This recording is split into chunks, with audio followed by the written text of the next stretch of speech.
understood it. Right. So Masan basically is if you play cash games professionally, I definitely recommend that you keep some sort of a track for this. And this was one of the reasons, by the way, why I never moved up properly, because in the last year when I was playing full time, I only put in about 35 hours play and study. And that's obviously too small. I would play every day for 4 hours, right? Then I would study on top, then try to do something positive. So if you're maintaining, if you're good enough, I think that's roughly about what you need to put in. So basically imagine you have an office job. If you play cash games, imagine it's just like a normal office job, you know. That's if you want to stay at the same level that where you are, which was basically me, 35 hours, something like that. On the way I was going up, for example, when I started, I was playing 12 hours at NL2 at 8 tables or something like that. So if you decide, okay, Masan, that you want to actually move up, that you need to be better there than the level that you are in, and you are not doing as well as you would want to, those 35 hours that you need just to maintain, they become 60 hours, right? Because you need to, it's basically, that's the thing. We pay rake, so it's a negative sum game because of the rake. We have to pay the casino. But basically, to progress, you have to do things better than your opponents, right? So it depends on your goals. If you want to stay at the limit where you are playing, about 35 hours per week are fine. I knew that if I actually wanted to move up from 100, to 400 and stuff like that, you would need to bump that up to 60 or even more hours, especially because the studying possibilities today and how much time you can actually spend studying, they are endless. So, but I spoke to so many students. If you don't want to play full time, if you want to play just part time, be a serious hobbyist, as people say, make some money. It's absolutely fine to have it a hobby, play for 20 hours, have a normal job, 15 hours as well. If you study effectively, I think it's absolutely fine. So yeah, it's up to you. What are your goals? How much time you have obviously spare, and then how efficient you are with study. So depends. For me, it was 35 hours when I was maintaining, and it was about 60, 65 hours when I was trying to move up, basically. I see. The other questions I got previously, that the online poker tells, like, other than timing tells, is there anything like more nuanced, anything poker tells? Well, timing tells are really simple, right? I mean, I guess you know what pretty much timing tells are only one concept, and the concept is how long would it take my opponent think with certain parts of their ranges or with the hand, right? Actually, funny thing, I've seen a video of online bots playing sit and goes, right? And I kid you not, when they had really strong hands, they were programmed to act really quickly. When they had really weak hands, they would act really quickly as well. And when they had the middling hands, the bot was programmed to take their time, right? And this is the number one concept that applies differently to all sorts of situations that you want to use as timing tells online. To give you an example, you open on the button, right? Someone free bets you and they c-bet the flop and you call. And the turn, they bet quickly the 2/3 pot size bet. Now, if you had a really strong hand or really weak hand, like the bot would do, you would either quickly call or quickly raise, most likely, unless you're thinking with the nuts, but most likely you wouldn't think. But if you have a bluff catcher, like, for example, a weak top pair or a second pair, you would take a long time, right? Oh, do I call this turn bet, for example? And what happens at micro stakes where people try to understand the timing tells, at NL25, let's say NL50, people try to figure out, okay, well, how long is he thinking? And they see it with the other opponent. What you can do, for example, is you can yourself purposefully take a long time with the nuts or with a top pair that you're calling on the river, and then you will see people just go crazy against you, So as I said, it's careful with good regulars. They are very much aware of this. But in general, guys, if someone thinks for a long time, it's usually some mediocre hand that they're not sure what to do with, something like a top pair, weak kicker, middle pair. And if they act really quickly, sometimes on the flop, for example, when they instantly check to you, some players, recreational players, especially after limping, calling you, if they instantly check, they just don't have anything, they will be folding. So there's the one timing tell concept that you basically need online. But obviously it will apply very differently. You can level people with it. Basically, think like the bot, and if they're thinking longer, they have a decision. Think about what hands would be deciding, and if they don't think long, they probably just have a hand that's very straightforward to play.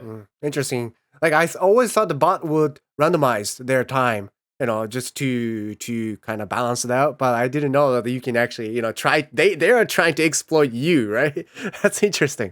Well, yeah, poker, it goes both ways, right? It goes both ways. So I think at high stakes, it doesn't really matter. And, when you look at the high stakes players, unless they're playing on stream where they're dicking around, all of them take exactly, it's very annoying to watch.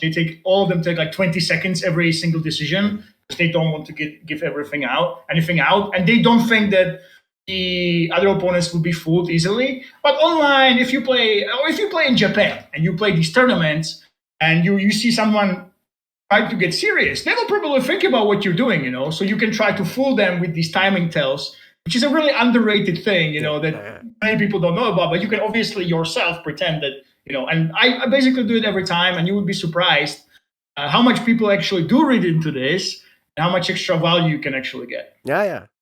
Is there anything else, like online specifically? Because live, you can kind of watch their pulse or the breathing pattern, anything like that. I mean, obviously, I think the guide mentions it. If someone posts, right, so basically in poker, in cash games, if you are impatient and you want to play right now, you can pay the blinds and you will play right away. This is a number one tell that everyone knows about, basically, that only recreational players do this, because all the serious players, they have the patience to wait for the big blind. No, I don't want to play right now, don't want to play. So that's the number one. Second tell is if someone doesn't have 100 big blinds, right? If you are playing cash games online and someone doesn't have 100 big blinds, you can basically every time assume that they are not a serious player, because the top players, they will have the faith in themselves that they are good enough. They want to maximally exploit their opponents. They want basically the big stack to when the recreational player comes, that they will go ahead and go against them. Then you, if someone posts stack sizes, then you have things like now controversial topic, but you mentioned in your interview with Sasha Eileen Sutton, nationalities. There you go.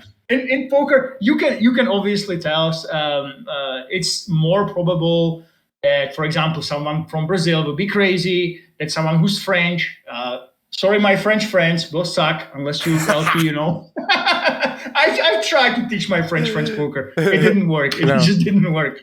Yeah, so which country they are from, obviously if you have an Eastern European country and you see someone playing 100 NL, or playing a high stakes tournament, and you compare it in Vegas, right? And he has an Eastern European accent, and you see someone from the US, you can probably tell, that the guy from Eastern Europe is probably going to be more likely to be serious than someone from the US or Brazil and stuff like that. Besides that, people that are chatting, if someone has too much fun chatting, again, I try to use it myself. I try to look like a fish, I try to have screen names. For example, for a long time on KK Poker, my screen name was Noob Cowboy 69.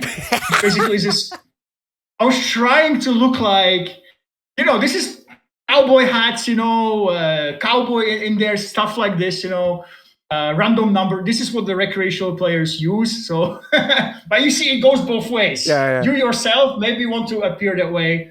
Those are like little things, but you don't have to pay that much attention to them as you obviously have to the not buying to the full, and also posting out of turn. Those are the two biggest ones, but the ones is how far you want to go is up to you, and how much you want to trust them. I see. We got another question from Masan. I think you can translate, but I'm gonna read in Japanese. オンラインポーカーを10年プレイされていることで聞きたいことがあります。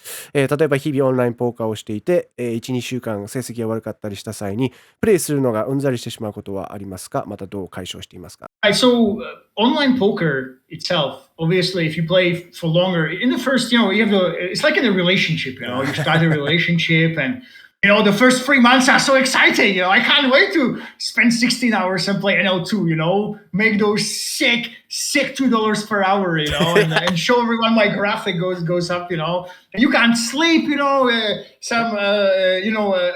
could be a girl waiting for you naked. You're like, oh, okay, no, I have this NL2 thing, Oh yeah, it is kind of like a relationship. So at first, I don't think you care. Well, obviously, if you hit the downswing, then you should stick to the rules. But so at first you do this, then second year you will hit some struggles, of course.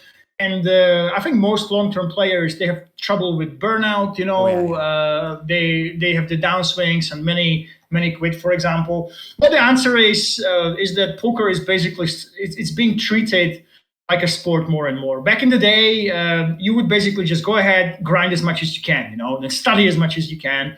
But the way almost everyone deals with this is the modern things that athletes do, like meditate, Big thing for me has been journaling. I actually had like 8 years of journals that I summarized. I think I may have posted them on a dead forum on purpose so people don't see them, but I have them, So journaling, scheduling, scheduling is big.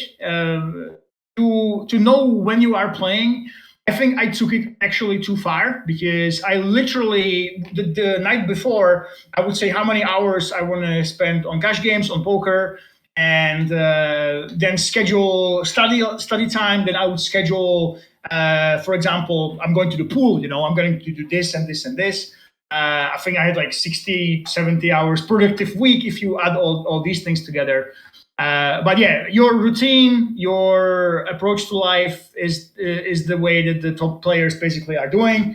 I wasn't that great at that. I had to spend so much effort doing these things. So the less it comes to you naturally, the less of a psychopath you are, the more emotions you basically have, the more the swings get to you, the more you have to put in work, like working on your mental game, listening to positive resources, having your schedule, exercising, eating really well. And one thing from the technical side, understanding variance and accepting that this is basically what happens. In poker, you just have to do it. You have to understand that the rules of the game are the reason why we make money in poker is that if you play someone worse than you, the best poker player can play the worst poker player in one hand. He has about, 60% chance of winning because he'll outplay him, he might bluff because he might bluff him. So you have to realize that this is the reality of poker. I know Elliot Rowe, for example, said, there's like meditation. I use it a lot.